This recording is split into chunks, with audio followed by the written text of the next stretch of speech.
Hello friends, welcome to XIS monthly current affair magazine classes from our very own current affair magazine that is Current Express which is your one stop solution for current affairs। तो जहां तक कल खत्म किया था उससे आगे बढ़ते हैं, राइट। चलो तो साइंस एंड हमने स्टार्ट।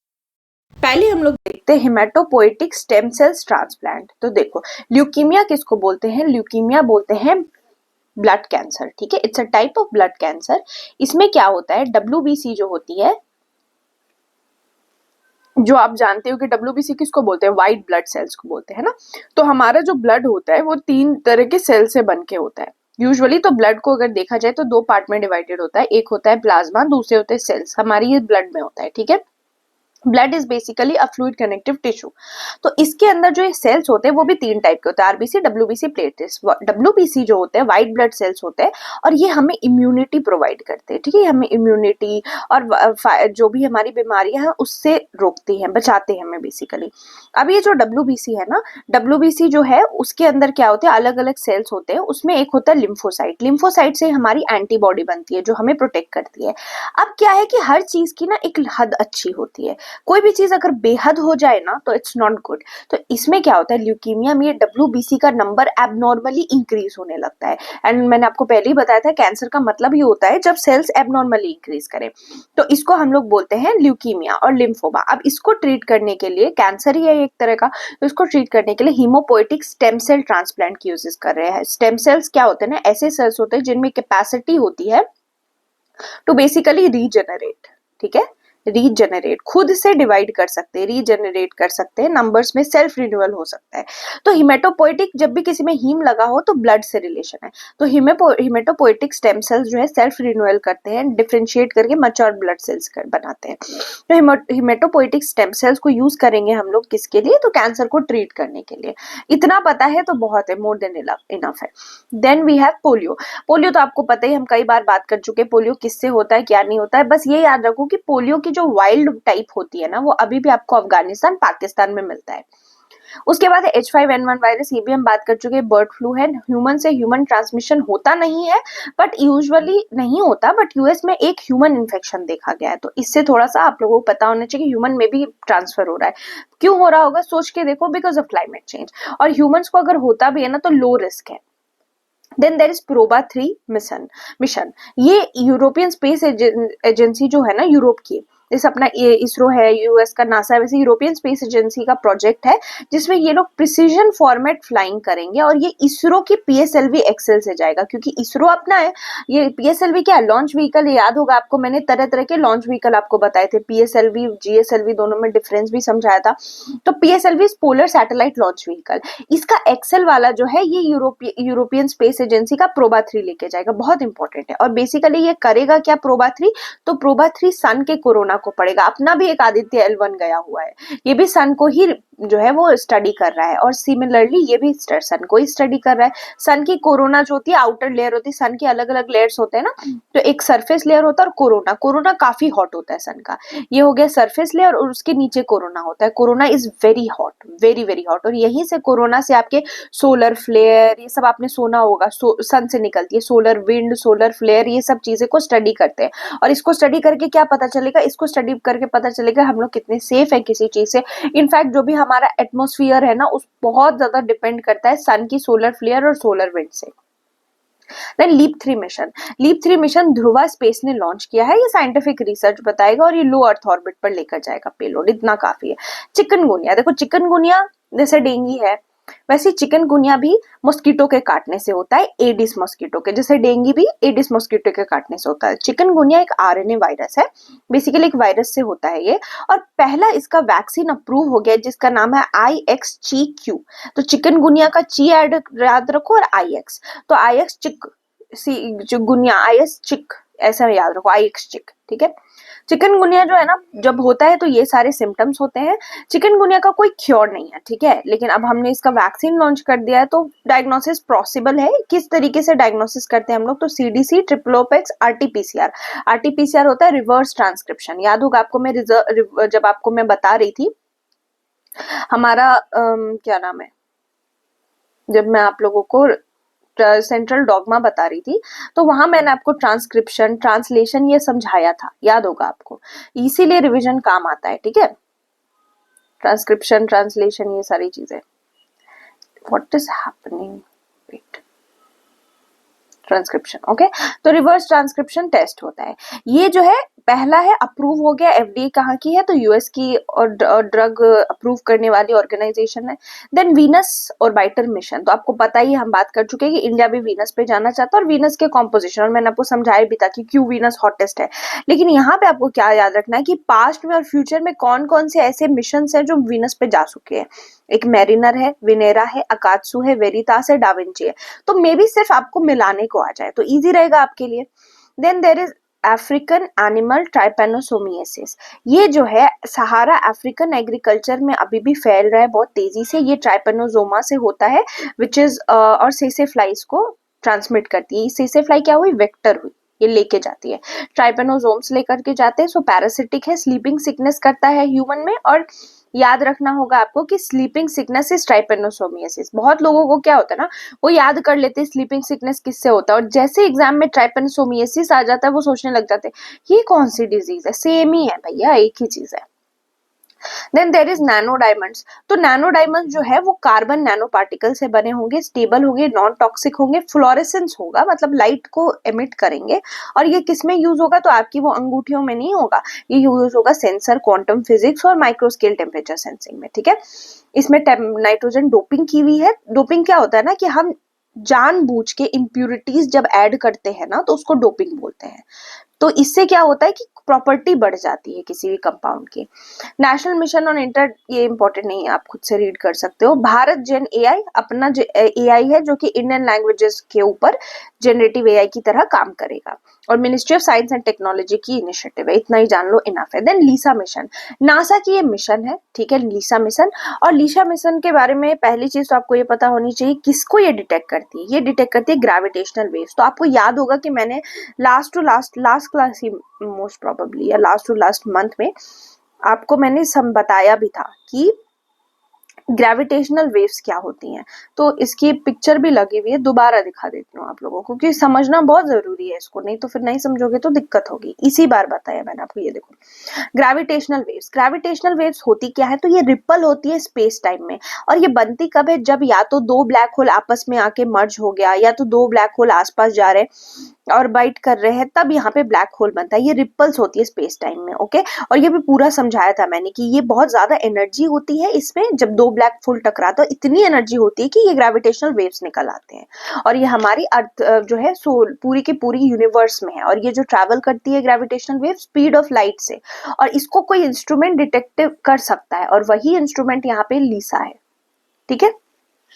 और नासा का ये लीसा मिशन है, ये ग्रेविटेशनल वेव को डिटेक्ट करेगा, और सेलेस्टियल मैसिव इवेंट जैसे कि ब्लैक होल से रिलेटेड इवेंट, क्योंकि हमें पता है ये दो ब्लैक होल टकराएंगे या कुछ भी होगा तो आपकी ग्रेविटेशनल वेव्स निकलेगी। फिर एस्ट्रोसैट बहुत इंपॉर्टेंट है, मुझे लगता है मेंस के लिए इस बार काफी इंपॉर्टेंट है Astrosat. We can expect a question. ये इंडिया का पहला स्पेस ऑब्जर्वेटरी है, ठीक है। ऑब्जर्वेटरी है तो क्या करेगा, ऑब्जर्व करेगा, किसको करेगा, सेलेस्टियल बॉडीज को, किसकी मदद से, तो एक्सरे, ऑप्टिकल और यूवी बैंड्स में। ये सबसे इंपॉर्टेंट क्वेश्चन है which can be a probable statement कि कौन से वेव में करेगा, तो एक्सरे दे देगा, यूवी दे देगा, या बोलेगा ओनली इन ऑप्टिकल, या तो बोलेगा only in X-ray. You should know X-ray में भी, ऑप्टिकल में भी, यूवी बैंड में भी ऑब्जर्व करेगा। और ये ऑब्जर्व कर लेगा हमारे, तो क्या क्या ऑब्जर्व करेगा, तो जो भी इरप्शन हो रहे हैं हमारे स्पेस में, मैसिव अगर कोई ब्लैक होल है तो वो। और मिशन बेसिकली करेगा क्या, तो वही हमने कहा ब्लैक होल वगैरह, सुपरनोवा वगैरह, इन सबको चेक करेगा, ऑब्जर्व करेगा बेसिकली, है ना। उसके बाद है फास्ट। फास्ट का फुल फॉर्म है 500 अपर्चर स्फेरिकल टेलीस्कोप। ये चाइना ने अपनी सेकेंड फेज कंस्ट्रक्शन की स्टार्ट कर दी फास्ट को इंप्रूव करने की। ये चाइना का लार्जेस्ट और सबसे ज्यादा सेंसिटिव रेडियो टेलीस्कोप है, और चाइना का ही नहीं, वर्ल्ड का largest and most sensitive. I don't know what is with China, एक ऑब्सेशन है चाइना का कि कुछ का भी बेस्ट इनको बनाना है। एक आप लोगों ने अगर न्यूज फॉलो करते होगे तो चाइना ने एक डैम बनाई थी, वो इतनी बड़ी डैम थी, इतना बड़ा डैम बना दिया था उन्होंने कि हमारी अर्थ की रोटेशन की स्पीड कम हो गई थी। तो basically China has this obsession of doing everything the best, which is not bad actually. तभी ना ये लोग इतना ज्यादा ओलंपिक में मेडल्स ला पाते हैं, बट वही है कि where you draw the line. ये 500 मीटर की डायमीटर को मेजर करता है। एमपॉक्स इतनी बार न्यूज में आ चुका है। एमपॉक्स के बारे में आपको पता ही होगा कि इसको पब्लिक हेल्थ इमरजेंसी डिक्लेयर कर दी WHO ने दूसरी टाइम। एमपॉक्स क्या है तो हम सबको पता है, it's a zoonotic disease, animal से ह्यूमंस में जाता है। एमपॉक्स के बारे में बात किया जाए तो इसके टाइप्स हैं, ये सबसे इंपॉर्टेंट पॉइंट है, टाइप है जिसको क्लेड्स बोलते हैं। क्लेड 1 है, क्लेड 2 है और क्लेड 2B है। और जो आउटब्रेक हुआ है वो क्लेड 2B का हुआ है, एकदम याद रखना है ये चीज, ठीक है। आउटब्रेक क्लेड 2B की हुई, 1 और 2 अफ्रीका में था। इसके वैक्सीन भी अवेलेबल हैं एमपॉक्स के, आपको पता ही होगा क्योंकि अब पब्लिक हेल्थ इमरजेंसी है तो फिर वर्ल्ड बनाने लग जाती है वैक्सीन, और इसके एंटीवायरल ट्रीटमेंट्स भी अवेलेबल है वैक्सीन के अलावा। Then international conference on chemical management हम पहले भी कर चुके हैं लास्ट क्लास में कि यूएनईपी ने लॉन्च किया है इसको, और ये बेसिकली केमिकल और वेस्ट के साउंड मैनेजमेंट के लिए, बस इतना याद रखो यूएनईपी ने किया है। देन PSLV C-37 मिशन, तो PSLV क्या है तो पोलर सैटेलाइट लॉन्च व्हीकल है। इसने एक रिकॉर्ड सेट कर दिया, ये अपने साथ लॉन्च व्हीकल तो ऑफ कोर्स सैटेलाइट्स को ही लॉन्च करता होगा, इसने 104 सैटेलाइट्स लॉन्च कर दी, तो ये बहुत बड़ा जो है वो एक तरह से रिकॉर्ड है। PSLV जो है इंडिया की 3rd जनरेशन लॉन्च व्हीकल थी जो कि लो अर्थ ऑर्बिट में लॉन्च करती है। GSLV जियो स्टेशनरी ट्रांसफर ऑर्बिट में लॉन्च करती है। SSLV small satellite launch vehicle, ये छोटा है तो छोटे सैटेलाइट्स को लॉन्च करने के लिए। LVM बहुत बड़ा है, इसको जो LVM है ना, इसको GSLV Mark 3 भी बोल देते हैं कई बार, ठीक है, Mark 3। तो GSLV Mark 3 भी इसको बोलते हैं। अपना जो चंद्रयान 3 जो कि इतना सक्सेसफुल हुआ, ये LVM 3 से ही गया था, ठीक है। तो ये पता होना चाहिए आप, ठीक है, ये आपको पता होना चाहिए। This is important. LVM का अगर आप फुल फॉर्म तो लॉन्च व्हीकल Mark 3, ये इसका नाम है, ठीक है। उसके अलावा आपको मैंने अच्छे से डिफरेंस बताया था PSLV GSLV में, अगर नहीं आते तो फिर से कोशिश करो याद करने की। मैंने आपको बताया था कि PSLV जो है लो अर्थ ऑर्बिट में लॉन्च करता है, यहाँ लिखा ही हुआ है, और वो बेसिकली जितना भी हमारा रिमोट सेंसिंग वाली चीजें हैं, अर्थ ऑब्जर्वेशन सैटेलाइट्स है, वो सारी आपके PSLV से लॉन्च होगी, क्योंकि नीचे है ना, तो सोच के देखो, नीचे है तो अर्थ का ऑब्जर्वेशन कराएगा, और GSLV ऊपर है तो हमारी जो भी वो कम्युनिकेशन के सैटेलाइट्स होते हैं ना, वो सारे जो है वो GSLV पे आते हैं। देन स्पेस डेब्री, देखो यूएन और स्पेस एजेंसी ने रेकमेंड किया है कि कोई भी जो ऑर्बिट स्पेस में भेजते हैं हम स्पेस का कोई भी सैटेलाइट वगैरह, उसको डी ऑर्बिट कर दें 25 साल के अंदर, ठीक है, उसको वहां से हटा दो उस ऑर्बिट से। क्यों? क्योंकि अगर वहां वो जमा होता रहेगा ना, तो वहां पे क्या होगा कि एक तरह से ग्रेवयार्ड बन जाएगा, तो उसको ग्रेवयार्ड ऑर्बिट बोल रहे हैं। तो वहां जमा करने से अच्छा उसको एक ऑर्बिट दूसरी ऑर्बिट में डाल दो जिसका नाम ग्रेवयार्ड ऑर्बिट है। उसके बाद ट्रैकोमा, ये बहुत इंपॉर्टेंट न्यूज है, इंडिया ने एलिमिनेट कर दिया, WHO ने रिसेंटली रिकॉग्नाइज किया कि इंडिया से ट्रैकोमा जा चुका है, एलिमिनेट हो गया है। ट्रैकोमा है क्या? तो ये एक बैक्टीरियल आई इन्फेक्शन है, आंखों में होता था, इससे ना इरिवर्सिबल ब्लाइंडनेस हो जाती थी, एक बार हुआ तो फिर इंसान अंधा ही हो जाएगा। तो WHO इसके लिए स्ट्रैटेजीज रिकमेंड करती है, जिसमें एक सेफ स्ट्रैटेजी, इसको आप अपने आंसर में लिखोगे ना मेंस के, बहुत अच्छे मार्क्स मिलेंगे आपको। और इंडिया साउथ ईस्ट एशिया का 3rd कंट्री बना है जो कि ट्रैकोमा एलिमिनेट कर चुका है। तो ट्रैकोमा इज इंपॉर्टेंट, तो थोड़ा ट्रैकोमा के बारे में देख लेते हैं ना, तो अच्छा रहेगा हमारे लिए। वेट, देखो पहली चीज तो देख लो, ट्रैकोमा जो है वो एक लीडिंग इन्फेक्शियस डिजीज था वर्ल्ड वाइड का। होता किससे है? वो बैक्टीरियम का नाम है क्लेमिडिया ट्रैकोमेटिस, और ये होता कैसे? तो पर्सनल कॉन्टैक्ट से, अगर किसी से आप हाथ मिला रहे हो जिसको ट्रैकोमा, उसके कपड़े या उसकी बेडिंग को शेयर कर रहे हो, और फ्लाइज वगैरह भी इसको शेयर करती है, ठीक है। ये देखो आंखों में होता है, ऊपर होता है, एंड देन ब्लाइंडनेस ही हो जाती है। तो आपको यहाँ पे क्या याद रखना है? क्लेमिडिया ट्रैकोमेटिस। यहाँ से भी आप देख सकते हो कि WHO ने पहले साउथ अफ्रीका को भी बोला था कि मलावी साउथ अफ्रीका की कंट्री थी जिसने उसको एलिमिनेट किया था, अपना इंडिया भी कर चुका है। और यहाँ से आप देख सकते हो विजन लॉस जो सबसे खतरनाक है, लेकिन होता कहाँ है? तो वैसे एरियाज में होता है ना जहाँ वाटर शॉर्टेज है, पुअर सैनिटेशन है, मतलब ये गरीबी भी एक तरह से बता रहे हैं। तो इंडिया में अगर इस तरह की डिजीज जा रही है, दैट मीन्स कि इंडिया इज गेटिंग बेटर, है ना, poverty wise, sanitation wise, poverty wise तो नहीं कहूंगी बट या sanitation wise. Then we have mess observatory inauguration. Mess क्या है? ये लार्जेस्ट इमेजिंग टेलीस्कोप है एशिया का, जो कि हानले लद्दाख में है। तो अपना पता चल गया, चलो ठीक है, ऐसा कोई टेलीस्कोप है जो कि हानले लद्दाख में है हमारा, ओके। और हानले क्यों इंपॉर्टेंट है? क्योंकि हानले में एस्ट्रोनॉमिकल ऑब्जर्वेशन हो सकती है, क्लियर स्काई है। मेस स्टडी क्या करेगा? तो हाई एनर्जी गामा रेस को स्टडी करेगा, फिर वही सुपरनोवा ब्लैक होल को ही स्टडी करेगा। ये सब जरूरी है जानना, सो दैट वी अंडरस्टैंड कि हमारा यूनिवर्स कैसे काम करता है। देन ओरोपुचे वायरस, ये इस पे हम पहले भी बात कर चुके हैं। यूरोपा क्लिपर मिशन, आपको याद होगा जूस मिशन की हमने बात की थी, यूरोपियन स्पेस एजेंसी की। वो क्या करता था? जुपिटर जूसी आइस एक्सप्लोरेशन, ठीक है, juicy ice exploration of Jupiter, ये था। वैसे ही नासा का भी है, वो तो यूरोपियन स्पेस एजेंसी का था। नासा का है यूरोपा क्लिपर। यूरोपा क्या है, तो जापान का मून है, उसको एक्सप्लोर करने के लिए 2024 में लॉन्च होता है यूरोपा का क्लिपर मिशन। और ये यूरोपा में ही क्यों गया, क्योंकि यूरोपा के बारे में क्या कहा जा रहा है, एक ऐसा मून है ना जहाँ पे लिक्विड वाटर अवेलेबल हो सकती है। और क्लिपर लार्जेस्ट स्पेसक्राफ्ट है जो नासा ने आज तक डेवलप किया है फॉर प्लैनेटरी मिशन, तो दोनों चीज रिवाइज होगी। देन डिप्थेरिया, आपको पता होगा, बचपन से पढ़ते होगे डीपीटी वैक्सीन, डिप्थेरिया, पर्टुसिस और टीटनेस के लिए। ये तीनों क्या है, तो तीनों बैक्टीरियल डिजीज है। अब बैक्टीरिया से कोई चीज होती है तो आप उसके लिए क्या देते हो, एंटीबायोटिक देते हो। तो डब्ल्यूएचओ ने अजिथ्रोमाइसिन, ये आप सुना भी होगा आपने, कॉम्पोजिशन एंटीबायोटिक की है। यूजुअली माइसिन वाइसिन जो होता है ना एंटीबायोटिक में ही होता है, और एंटीबायोटिक हम लोग फंगस से निकालते हैं। जैसे पेनिसिलिन ना, एक पहला ऐसा फंगस था पेनिसिलियम, जहां से हमने पहली बार एंटीबायोटिक को एक्सट्रैक्ट किया था। तो अजिथ्रोमाइसिन जो है वो डिप्थेरिया ट्रीटमेंट के लिए डब्ल्यूएचओ ने रेकमेंड किया है। नहीं तो डीपीटी की वैक्सीन मिलती है लोगों को, जिससे वो डिप्थेरिया, पर्टुसिस और टेटनस तीनों को रोकते हैं। यहाँ से डिप्थेरिया तो आपको समझ में आ गया, रेस्पिरेटरी ड्रॉपलेट्स होता है, एक बेसिकली रेस्पिरेटरी इशू है डिप्थेरिया। वैसे ही अगर आप पर्टुसिस कहो तो ये वो जो है ना, इसमें भी कफिंग होती है, ये भी लंग का ही इन्फेक्शन है, ठीक है। वुपिंग कफ वगैरह पर्टुसिस में होता है। और जो टेटनस है, टेटनस जो है उसको लॉक जॉ बोलते हैं। ये क्या होता है ना, कि अगर टेटनस जो है वो भी एक टेटनी, क्लोस्ट्रीडियम टेटानी, हाँ यही है इसका, क्लोस्ट्रीडियम नाम का एक, ठीक है, कैसे मेरेज हो गया भाई, wait, Clostridium tetani, Clostridium tetani नाम का यहाँ भी एक बैक्टीरिया जिससे टेटनस होता है। और ये क्या करता है, लॉक जॉ, मतलब आपके जितने भी जो जॉज है ना वगैरह लॉक हो जाती हैं, और बहुत ही खतरनाक, एक बार हुआ तो it is very risky. Then kala azar, kala azar elimination, Bangladesh ने एलिमिनेट कर दिया कालाजार को as a public health issue. Kala azar किससे होता है, तो लिशमानिया डोनोवानी से, और इसको स्प्रेड करने वाली जो वेक्टर है दैट इज सैंड फ्लाई, बहुत इंपॉर्टेंट है, याद रखो।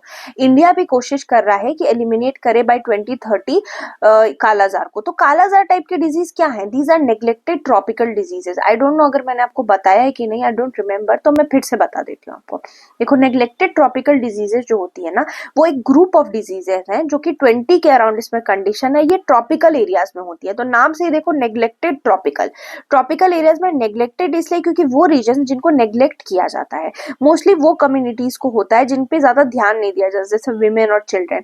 और वैसे एरियाज में जहाँ हेल्थ सोशल इकोनॉमिक इश्यूज है, ठीक है, जैसे इंडिया हो गया, बांग्लादेश हो गया, वैसे रीजन। सो उसमें भी टाइप्स हैं, हेलमिंथिस नेग्लेक्टेड ट्रॉपिकल डिजीजेस, आप यहाँ से देखो। प्रोटोजोआ में कौन कौन से, यहाँ देखो, लिशमानिया दिख रहा है, लिशमानिया डोनोवानी। देन वायरस में रेबीज, डेंगू, चिकनकिनिया भी आ जाता है। नॉन इन्फेक्शियस में स्नेक वाइट और वेनम। सोचो ना, अगर कोई बहुत रिच कंट्री है उसको क्यों ही रेबी होगा, कभी आपने सुना है डेंगू से मर रहा है कोई यूएस में, बट इंडिया में पीपल डू डाई विथ डेंगीज, क्योंकि वहां पे है ही नहीं, इस तरह का सैनिटेशन का इशू ही नहीं है। और फिर फंगल देख लो, बैक्टीरियल देख लो, इक्टोपैरासाइट, ये देख लेना आप लोग, ठीक है। ये लिस्ट एक बार बस ध्यान में रखो कि हाँ ऐसा कुछ एंटीडी में आता है, इसमें भी सबको देख लेना। बट जब आपको याद करना हो ना, तो वो डिजीज देखना जो न्यूज में रहती है, जैसे फिलेरिया न्यूज में रहती है, लिशमानिया न्यूज में रहती है, डेंगू चिकनगुनिया न्यूज में है, अभी हमने ऊपर देखा। तो उन सब पे एक्स्ट्रा एम्फेसिस रखना कि हाँ चलो ये एंटीडीज हैं, तो बहुत इजी रहेगा। फिर है रेस्पिरेटरी सिंक्सिशियल वायरस, तो एफडीए ने एक वैक्सीन अप्रूव कर दी है इसके लिए, जिसका नाम है एब्रायोस्वो, और ये newborn respiratory syncytial virus vaccine protection है। ये होता क्या है, तो नाम से ही पता चल, रेस्पिरेटरी इन्फेक्शन करता है। इंपॉर्टेंट क्या, बच्चों में होता है, ओके। दूसरा, immuno compromise individual, immuno compromise का मतलब होता है जिनकी इम्यूनिटी वीक है, ओके, इम्यूनिटी वीक है due to any reason, it could be weak. तो न्यू वैक्सीन ने क्या देखा है कि अडल्ट में काफी अच्छी एफिकेसी है इसकी। मलेरिया फ्री इजिप्ट, तो एक और चीज हो गया, आपने अभी आपने क्या क्या देखा, बांग्लादेश से क्या क्या देखा, रिवाइज करते हैं, ठीक है, तो अच्छा रहेगा, फिर नहीं तो दिक्कत हो जाएगी। हमने अभी देखा कि बांग्लादेश से कालाजार एलिमिनेट हो जाता है, ठीक, कहाँ गया, हाँ, बांग्लादेश से कालाजार एलिमिनेट होता है, कालाजार, ठीक है, काला ऐसे लिख देती हूँ, समझ जाना। इंडिया से ट्रैकोमैटिस एलिमिनेट हो गया, अकॉर्डिंग टू व्हाट, इससे ये भी आपको पता चल रहा है कि ये कौन देखता है, तो अपना डब्ल्यूएचओ देखता है। ट्रैकोमाइटिस जो है वो इंडिया से हो गया, और इजिप्ट मलेरिया फ्री हो गया। तो ऐसे करके न्यूज में ये तीनों है, ठीक, अब ये चीज आपको साथ में सोचनी है ताकि याद रहे। मलेरिया किससे होता है ये सबको पता है, एनोफिलिस से होता है, प्लाज्मोडियम है। इसके लिए वैक्सीन भी डब्ल्यूएचओ ने रेकमेंड किया, जैसे R21 मैट्रिक्स एम, ये हमने रिवाइज किया था, याद करो। एम से मलेरिया याद रखोगे, या R21 मैट्रिक्स एम मलेरिया का। और मलेरिया इंडिया एलिमिनेट करने की सोच रहा है बाय 2030। अब कुछ नोबेल प्राइजेस है। पहला केमिस्ट्री में देखते किसको मिला, वो नाम आप खुद पढ़ सकते हो, पर किस चीज के लिए मिला वो मैं बताती हूँ। Protein structure prediction. देखो पहले क्या था ना, प्रोटीन जो होता है वो हमारे लिए बहुत इंपॉर्टेंट, आपको पता ही है कि जब हम सेंट्रल डॉगमा देखते हैं तो डीएनए से आरएनए बनता है, आरएनए से प्रोटीन बनती है, यही होता है। ये प्रोटीन जो है वो अलग अलग जगह जाकर के अलग अलग फंक्शन कराती है। अब प्रोटीन के भी ना स्ट्रक्चर्स होते थे, प्राइमरी, सेकेंडरी और टर्शरी, लेकिन किसी को ना ढंग से पता नहीं था कि प्रोटीन का स्ट्रक्चर कैसे बनता है, क्या होता है, और ये बहुत जरूरी था to get a breakthrough in R, जो भी हम डिजीज वगैरह ट्रीट करने की कोशिश करें, कोई भी कंडीशन। तो प्रोटीन स्ट्रक्चर प्रिडिक्ट नहीं कर पा रहा था कोई भी, तभी क्या हुआ ना, इनकी जो टीम है उन्होंने एआई का यूज किया, ठीक है, और सॉफ्टवेयर्स का यूज किया। और इन्होंने क्या किया, उसका नाम भी है एक इम्पोर्टेंट,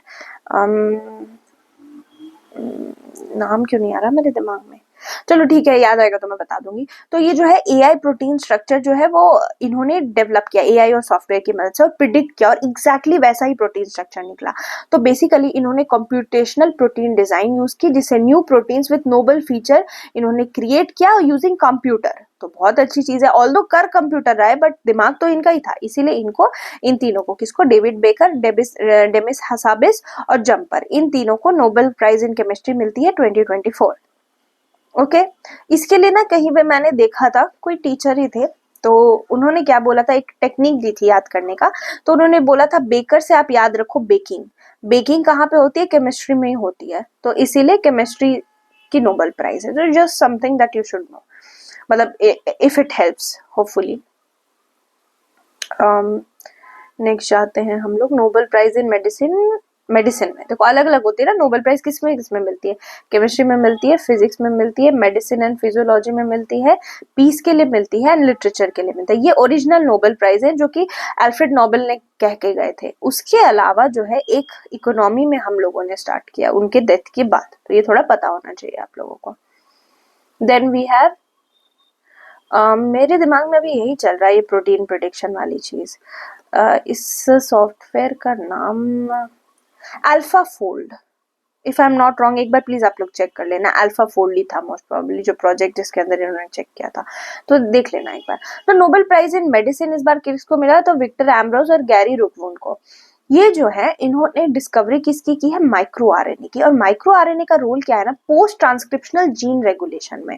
ये चेंज कर देता है वे जिसमें जीन हमारी एक्सप्रेस होती है। अभी समझाती हूँ क्या है। देखो आप लोगों को पता है, ये सेंट्रल डॉगमा समझा दिया, डीएनए से आरएनए, आरएनए से प्रोटीन, अभी प्रोटीन बन गया, ठीक है। तो जो आरएनए से प्रोटीन बन रहा है उसको हम लोग बोल रहे हैं ट्रांसलेशन, पर डीएनए से जो आरएनए बन रहा है उसको हम लोग क्या बोल रहे हैं, ट्रांसक्रिप्शन बोल रहे हैं। यानी ट्रांसक्रिप्शन के बाद कैसे कोई प्रोटीन बनेगा उसको माइक्रो आरएनए देख रहा है। और ये अगर ये चीज इसको चेक कर रहा है कि कौन सी प्रोटीन बनेगी, जीन रेगुलेट कर रहा है, तो बहुत ज्यादा हेल्प हो जाएगी हमारे लिए। तो इससे क्या होगा, ये मल्टी सेलुलर ऑर्गेनिज्म ह्यूमंस के लिए इंपॉर्टेंट हो जाएगा। एमआरएनए की डिस्कवरी 1993 में हुई थी, तो इनको पहले नहीं पता था कि माइक्रो आरएनए का रोल क्या है। यहाँ इनको समझ में आ गया कि पोस्ट ट्रांसक्रिप्शनल जीन रेगुलेशन में हेल्प कर रहा है, तो इससे एमआरएनए को इन्होंने फोर फ्रंट में ले आए ये लोग। एमआरएनए जीन एक्सप्रेशन को रेगुलेट करता है आफ्टर ट्रांसक्रिप्शन, बस इतना ध्यान रखो, ओके। और ये जो डिस्कवरी इन्होंने की है वो एक म्यूटेंट पे इन्होंने स्टडी की थी, उस म्यूटेंट का नाम इस बार इंपॉर्टेंट है, दैट इज अ नीमाटोड, ठीक है। Nematode is a kind of animal. Animal kingdom जब आप पढ़ते हो ना तो उसमें अलग अलग फाइलम होते हैं, उसमें नीमाटोड भी आता है आपके, जहां तक मुझे याद है एनालिडा और नीमाटोड्स आपके आ जाएंगे, एनालिडा, प्रोटिस्ट, एनालिड्स तो नहीं है नीमाटोड, नीमाटोड आपकी शायद प्लैटीहेलमिंथस है मोस्ट प्रोबेबली, ठीक है। ये आप एक, ये प्लैटीहेलमिंथस है कि नहीं, हाँ हाँ प्लैटीहेलमिंथस ही है। नीमाटोड प्लैटीहेलमिंथस है जो कि आपके सिनोरेप्टाइटिस एलिगांस, ओके। तो ये वाली चीज आपको नहीं नहीं नहीं नहीं नहीं नहीं नहीं, ये एलिगेंस है ना, एलिगेंस स्पीसी जो सी एलिगेंस है, हम पढ़ते थे जब हमें जूलॉजी पढ़ाया, इट्स एस्केलमेंथिस, ठीक है, एस्केलमेंथिस। इसमें आपके राउंड वॉर्म्स आते हैं, हाँ।